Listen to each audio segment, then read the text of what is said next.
Hey everyone, hope all's going well. So I just watched the Nevada GOP sign their set of electoral votes and they're going to send it up to Congress. That means Nevada's going to have two sets of electoral votes, six for Biden and six for Trump. And this has happened before. Did a little research on it. In 1960, the first presidential election for Hawaii, um, the vote there was like razor thin. I mean, and 93% of people there voted. I thought that was pretty remarkable. But it was razor thin. After all the votes were counted, Nixon had won it by 115 votes. But then a judge granted Kennedy a recount. And there was a lot of contested things and a lot of issues with it.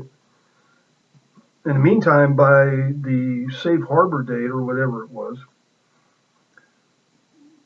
the dispute hadn't been settled yet. So each party sent up their own contested votes. And finally, it came down to Kennedy won by 114 votes, if I remember correctly. And when it got to the Senate, the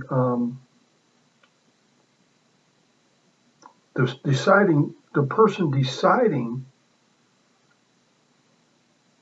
where them electoral, which slate of electoral pickers were going to be picked, it was Richard Nixon himself. If you don't know, 1960 was the election that JFK beat Richard Nixon, and it's well known as being a fraudulent election. Daley's machine in Chicago and Lyndon B. Johnson in Texas. So Nixon could have pushed the issue, but he didn't. He just asked for unanimous consent to accept it because those electoral votes didn't matter anyway in the scheme of things. But we're really in that same area here. You know, these other states send up their electoral votes, you know, like Michigan, Pennsylvania, Georgia, Arizona, Wisconsin. All of them have Republican assemblies or legislatures, whatever they are in their respective states. And they could vote to send up, you know, January 6th is when Congress counts the votes. And let me tell you something. This is why you can't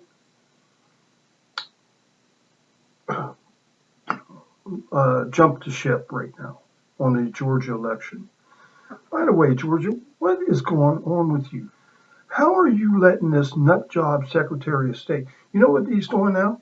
He's setting up drop boxes all around Atlanta, just like they did in Philadelphia. I wonder if Zuckerberg's funding Atlanta too. Probably. They're looking for the trifecta here, folks. And if they get it, we're in big trouble. Look, I'm no GOP fan.